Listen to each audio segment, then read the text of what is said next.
Over the past few years, I've really taken the time to figure out what truly matters to me. Last year I got married, and that was a turning point. My husband and I had some real conversations about our values, priorities, and the kind of life we actually want to build together. Looking back, especially throughout my 20s, I realized I was spending so much time and money on things that didn't actually bring me happiness. Clothes, luxury items, trips I didn't really care about, mostly just to post on social media or because I thought that's what I should be doing. I was caught up in trying to keep up instead of having the confidence to live in a way that felt true to me. Now, I've shifted to a more low-maintenance, intentional lifestyle that aligns with my real goals, and that shift has completely changed my life.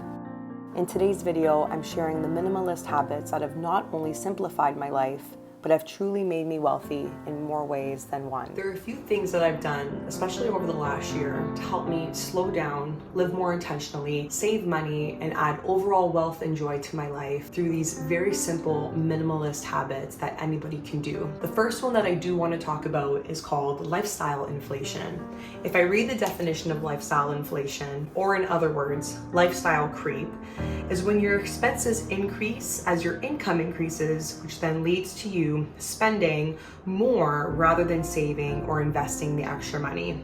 I did have to learn how to keep my lifestyle inflation in check. Especially when I started working full-time 4 years ago, it was really easy for me to suddenly start to imagine a life that I didn't think was possible before I started working full-time. Naturally, as our income goes up, we suddenly want to either upgrade our homes, maybe buy a nicer car, or invest in luxury items. However, me and you both know that buying things to make us happy or to give us temporary happiness doesn't actually give us true and long-lasting happiness in the end. I guess the question that we ask ourselves, or you can ask yourself, is when does this cycle end? When do the things that we already have become enough? I've really learned that for me, the idea of a nice restaurant or going out to eat, going out in general sounds like a wonderful idea, but I know because I've done the reflection and the work that that is actually not what would be nice for me. What would be an ideal night for me would actually be to stay in, to maybe get in bed early and read a book or watch TV with my husband, or even just sit and play some video games. And that's what actually brings me joy. I know that most times when I end up choosing something that maybe society would deem to be the correct way, I know that I'll end up regretting going downtown and spending that much money on a meal when we would have just had a much better time maybe making a pizza at home. A gym membership and being a gym girly is all fun and cool, but I know deep down that going to the gym is not meant for me. So why would I push that and just get a gym membership just because I have the means to, even though it's not something that actually brings me joy and happiness, and I can continue to run and walk outside for free. Now, if these are the things that make you happy, then that's totally fine. However, that brings me into my second point, which is making sure that you are able to budget these things within what you can afford. If these certain things do make you happy, like going out to eat once a week, going to the gym, whatever the case may be, just budget for it. That's totally fine because we all have different likes that we enjoy. But the questions you want to ask yourself are, am I making these changes or am I doing these things because I have the money to do them or because they're making me happy? Is it because I'm trying to fit in? What is the purpose of me doing these things and adding it into the budget? Is it worth it? Does it bring value to my life? Just make sure that you're asking yourself, is this something that I want to be doing? Or do I feel like it's something that I should be doing? Because the answer should always be, it's something that I want to be doing. And then that's when you know you've made the right decision. In terms of budgeting, another thing that I don't do is no more impulse purchases. I wait at least 30 days if there's a big purchase that I want to make. And the bigger the purchase is, the longer I wait for it. This is a habit that can completely change how you spend your money, and also the anxiety of spending money and not knowing at the end of the month where all your money is gone because you're constantly making impulse purchases. In terms of budgeting, you need to figure out your long and short-term goals. And also, again, what are your priorities and what really matters to you. The third thing that I did that really helped me grow in wealth was cutting out excess leisure and also entertainment. I, as an example, loved going to concerts. Any chance I could get, I would be going to a concert because I'm a musician. I love music like the rest of us. I would spend the money, I would make the trek, and I would go. However, I had to be honest with myself in the last year or so that I don't know if that really brings value to my life anymore. I have found in the last few years that concerts have become relatively expensive, and it was kind of a chore and an annoyance to drive all the way downtown on a Tuesday night to maybe not even have the best seats to go to a concert and then be out really late. That ruined my sleep, and then get to bed really late and then go to work and feel like a zombie. I do live north of downtown Toronto, and if you know anything about Toronto, there's always something to do, whether it's great restaurants downtown, activities, performances, Broadway shows, whatever and anything you could think of, there's always something to do.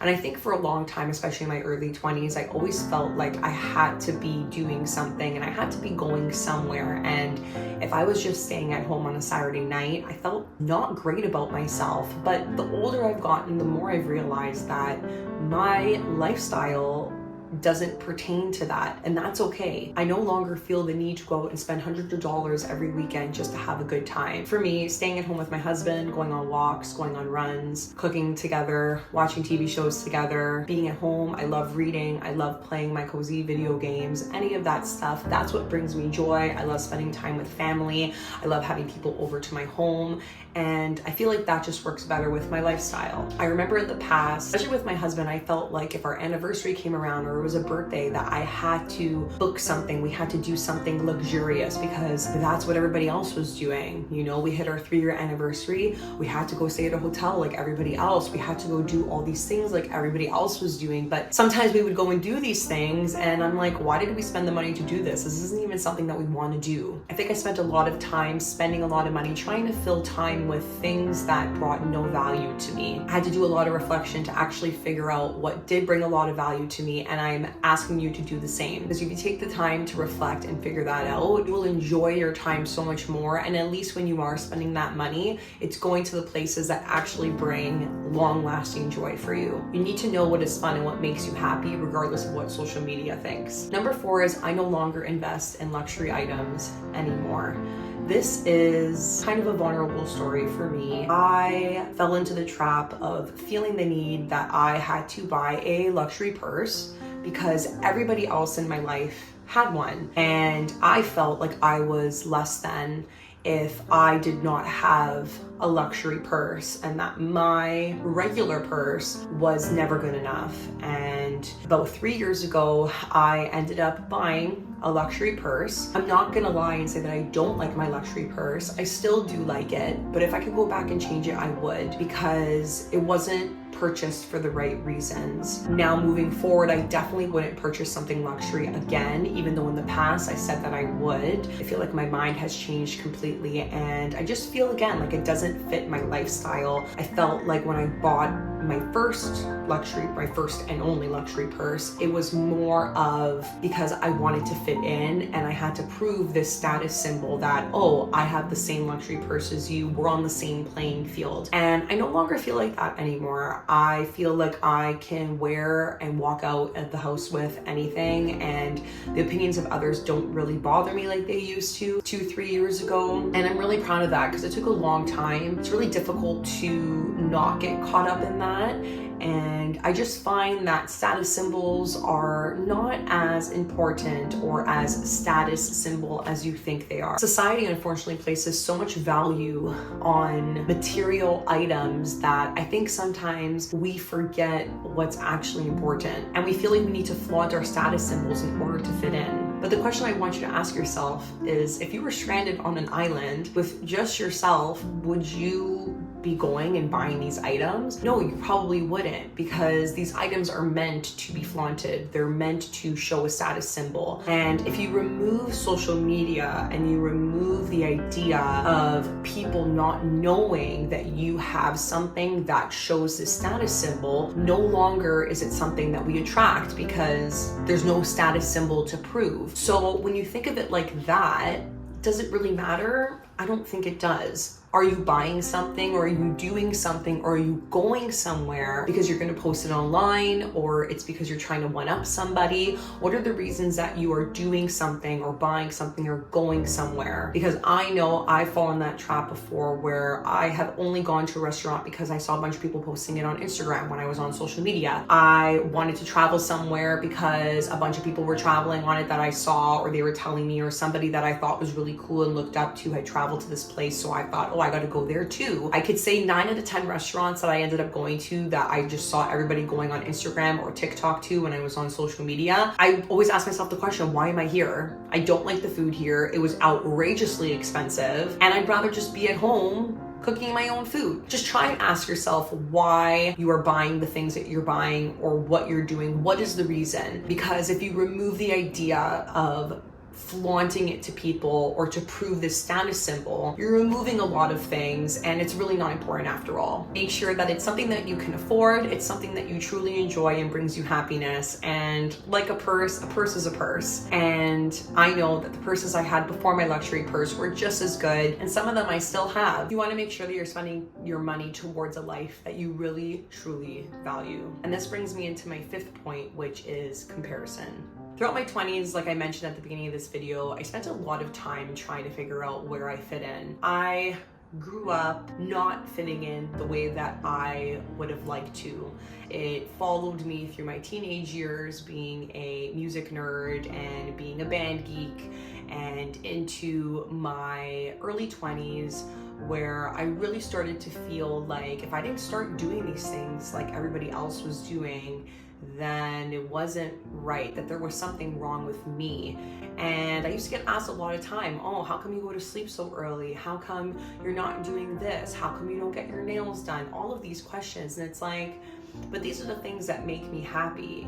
And I'm not questioning you on why you're doing things a different way. I did spend a lot of that time comparing myself to other people, and I kind of tricked myself into believing it was a way to motivate myself to be better, or to inspire me to be better, or to be that higher self, or that higher girl that I wanted to look up to, that I wanted to be. But in reality, it was all a facade. I always thought that what and who I was never good enough. If somebody bought a new luxury car, then I also had to buy a new luxury car. If somebody got a really good full-time paying job, then I also had to get a really good full-time paying job. Someone bought a luxury purse, so should I. The point is that everybody else's goals and dreams became my goals and dreams. And then I started to lose vision about what I actually wanted, what my goals were, what my dreams were. And the next thing I knew, I was doing all these things, not for me, because I was living somebody else's dreams out. I was living somebody else's happiness, or whatever the case was. I was living